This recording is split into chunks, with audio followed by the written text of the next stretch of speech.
आज मैं हाजिर हूँ एक्सरसाइज 1.3 का कंप्लीट सॉल्यूशन लेकर के। ये आपका 10वीं क्लास का मैथ का SCERT का है प्रश्न। तो ये जो कंसेप्ट है इस चैप्टर का बहुत ही आसान है, और ये जो चैप्टर है आपका मैट्रिक परीक्षा में इससे एक या दो प्रश्न हर हाल में आता है, इसकी फुल गारंटी है। मैं जो बनाऊंगा बिल्कुल इजी वे में बताऊंगा, और जो कि आपके बिल्कुल समझ से बिल्कुल अंदर में है, आप इसको आसानी से समझ सकते हैं। चलिए दोस्तों, हम इसको हल करते हैं। पहला प्रश्न है, सिद्ध कीजिए कि √5 एक अपरिमेय संख्या है। तो इसे हम उल्टा मान लेंगे कि √5 एक परिमेय संख्या है। तो देखते हैं एक्सरसाइज यहाँ लिख देते हैं, एक्सरसाइज 1.3। पहला प्रश्न है, माना √5 बराबर P/Q, जहाँ Q नॉट इक्वल टू 0 जैसा कि परिमेय संख्या में होता है, परंतु ये क्या है, P और Q अभाज्य सहअभाज्य है, सहअभाज्य संख्या है। इसका मतलब हुआ कि HCF P और Q का 1 होगा। तो इसे हम क्या करते हैं, तिरछा तिरछे गुना कर देते हैं इसको दोस्तों। तिरछा तिरछे गुना करेंगे तो यहाँ हो जाएगा Q √5/P। दोनों पक्ष को वर्ग करने पर वर्ग कर दिया। यहाँ पर इसका हो जाएगा, सीधा हम कर लेते हैं, 5Q² हो जाएगा बराबर P² हो गया। इसको हम पहला समीकरण मान लेते हैं। अब क्या है, ये जो है 5Q² बराबर P है, इट मीन्स P² 5 से विभाजित है,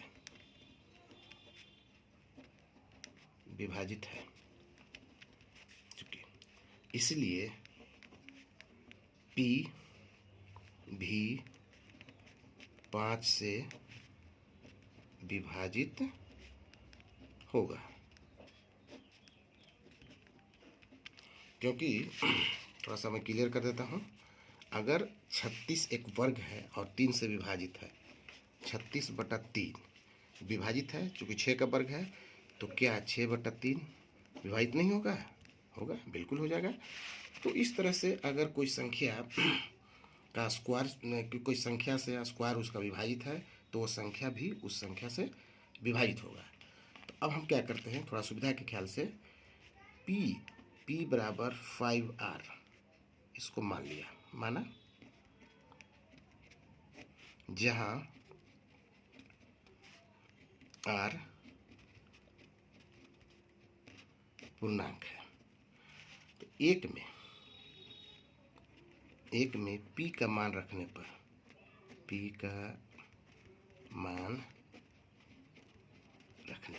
देखते हैं 5Q² बराबर यहाँ 5R का स्क्वायर। इसको वर्ग कर देते हैं, वर्ग नहीं पूरा कंप्लीट कर लेते हैं, 5R²। इसका मतलब कि Q² बराबर 25R²/5। इसको काट देते हैं तो हो जाएगा 5R²।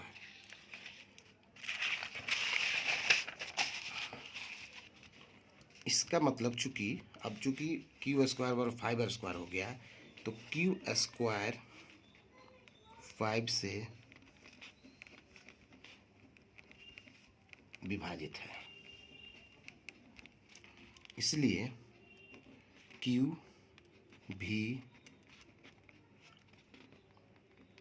5 से विभाजित होगा। अर्थात यहाँ देखिए, यहाँ पर P भी 5 से विभाजित हुआ और यहाँ Q भी 5 से विभाजित हो गया। इसका मतलब हुआ कि P और Q 5 से विभाजित है, विभाजित है, अर्थात P और Q का HCF बराबर नॉट इक्वल टू 1। यहाँ हम देखिए, यहाँ हमने माना था कि लेना है कि HCF PQ का HCF 1 होगा, और यहाँ HCF जो आ रहा है PQ का HCF 1 नहीं आ रहा है, यानी 5 आ रहा है। इससे स्पष्ट होता है कि हमारी, इसलिए हमारी अवधारणा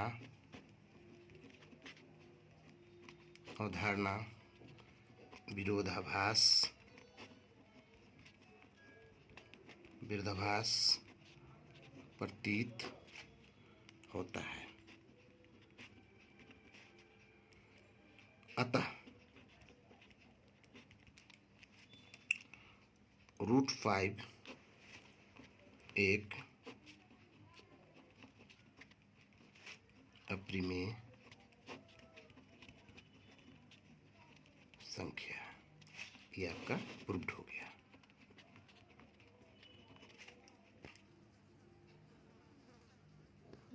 तो ये अब चलते हैं प्रश्न 2 का सॉल्यूशन लेकर। सिद्ध कीजिए कि 3 + √5 एक अप्रिमेय संख्या है। जैसा कि पहला प्रश्न मैंने हल किया, उसी के हिसाब से इसमें भी हम हल करेंगे, लेकिन ये सिंपल से स्टेप में करेंगे और छोटा करेंगे हम लोग। ये देखिए, दूसरा माना, फिर हम लोग उल्टा मानेंगे, माना 3 +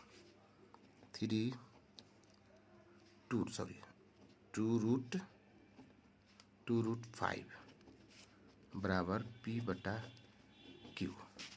इस प्रकार लिखेंगे, जहाँ Q not equal to 0, HCF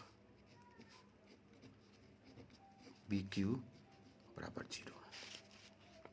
ऐसे प्रश्नों का हल करते समय रूट को एक तरफ रखेंगे, अब अगर रूट वालों को एक तरफ रखेंगे। तो अगले बार हम लेंगे ये √5, 2√5 इक्वल टू P/Q -3। इसको हम एक तरफ केवल रूट में रखेंगे, √5। अगला स्टेप में आएगा, यहाँ कर देते हैं, और तो ये P/Q -3/2 या √5 बराबर P/Q -3। इसको हम ऐसे कर देते हैं।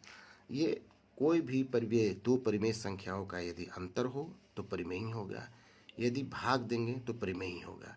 इससे क्या स्पष्ट होता है कि ये जो मान है, ये मान जो मैं लिख रहा हूँ, ये मान, ये एक परिमेय है, परिमेय है। तो और इस साइड में हम देखते हैं अपरिमेय है। तो इसका मतलब हुआ कि परिमेय, अपरिमेय नॉट इक्वल टू परिमेय, क्योंकि हम जानते हैं कि √5 क्या है, एक अप्रिमेय है। तो अप्रिमेय बराबर परिमेय नहीं हो सकता है। इसलिए हमारी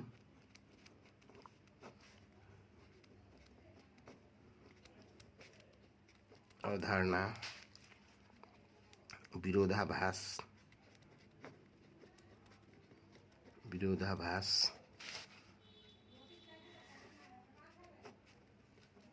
प्रतीत होता है, अर्थात 3 + 2√5 एक अपरिमेय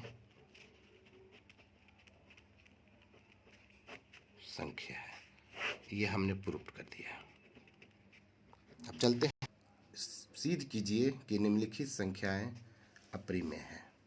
1/√2, 2, दूसरा है 7√5, और तीसरा है 6 + √2। ये दोस्तों एक मैं बना लूँगा, तो आप चाहेंगे तो इसे स्वयं भी इसे बना सकते हैं। बहुत ही आसान सा स्टेप है। देखते हैं तीसरा, माना, जैसा कि पहले प्रश्न बनाया था, माना 1/√2 बराबर PQ, जहाँ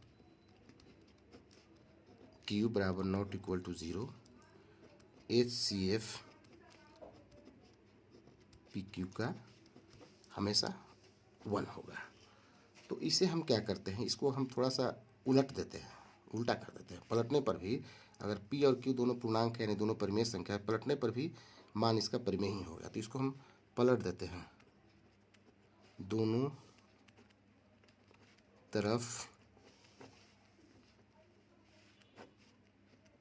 पलटने पर पलट देते हैं, तो √2 हो गया, और इधर हो गया Q/P। हम जानते हैं Q/P क्या है, एक परिमेय है, और इधर क्या है, अपरिमेय। चूंकि √2 जो होता है अपरिमेय होता है, तो हमारी जो मान्यता है वो गलत साबित हुआ, तो ये प्रूव हो जाता है। तो हम एक थोड़ा सा लिखेंगे, चूंकि √2 एक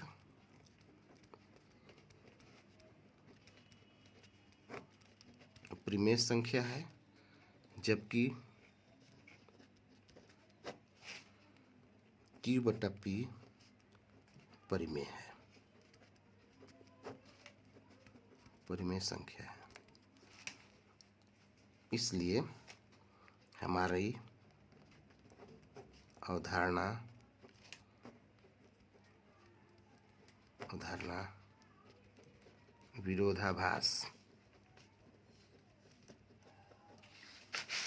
विरोधाभास प्रतीत होता है। अर्थात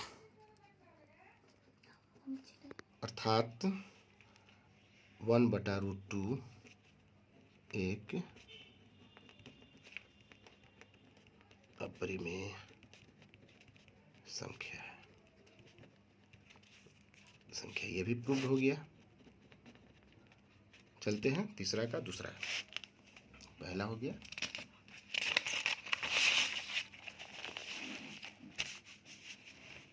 तीसरा का दूसरा। 7√5 बराबर P/Q, माना जहाँ Q बराबर not equal to 0, HCF PQ बराबर 1। इसे भी हम उसी प्रकार बनाएंगे, रूट को एक तरफ रखेंगे, बाकी को उस तरफ लेके चले जाएंगे। यहाँ हम लिख सकते हैं √5 बराबर P/Q इंटू 7 कर देते हैं, गुना में है, तो इसका मतलब कि √5 बराबर P/7Q। ये P/7Q, अगर कोई परिमेय, दो परिमेय संख्याओं का गुणनफल भी परिमेय होता है, P भी परिमेय है, और ये टोटल क्या हो गया, ये परिमेय हो गया। तो यहाँ हो गया परिमेय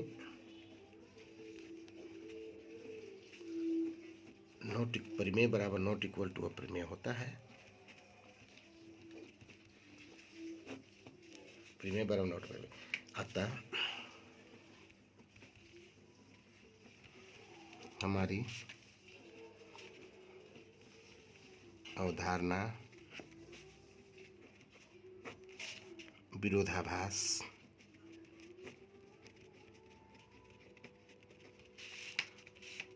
प्रतीत होता है।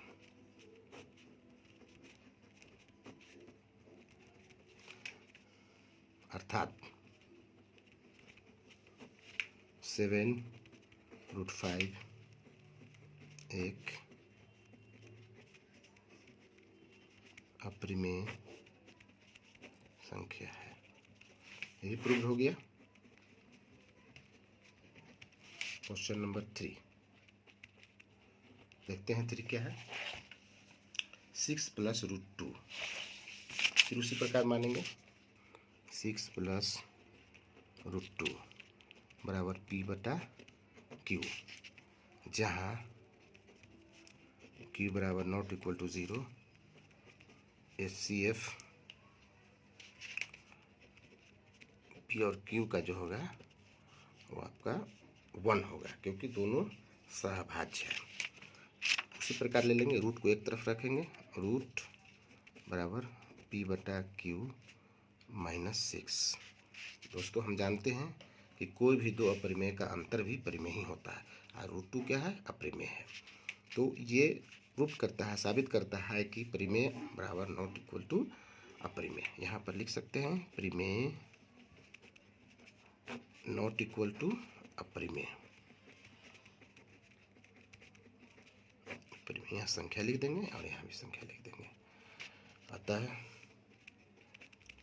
हमारी अवधारणा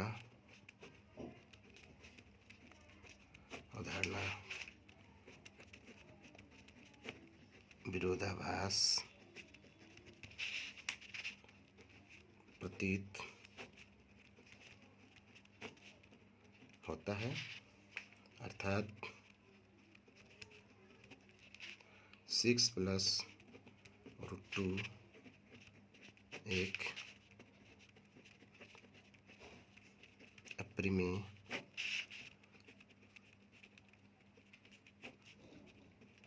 संख्या है। दोस्तों ये इसी के साथ ये चैप्टर समाप्त हुआ। दोस्तों अभी तक आपने बहुत सारे व्यूवर हैं जो अभी तक मेरा चैनल सब्सक्राइब नहीं किया है, आप भूल जाते हो, मेरा सब्सक्राइब भी कर दे, लाइक भी कर दे, ताकि आपको हमारा वीडियो हमेशा मिलता रहे। और अगले बार हम पुनः उपस्थित होंगे अगले चैप्टर के साथ। जय हिंद, जय भारत।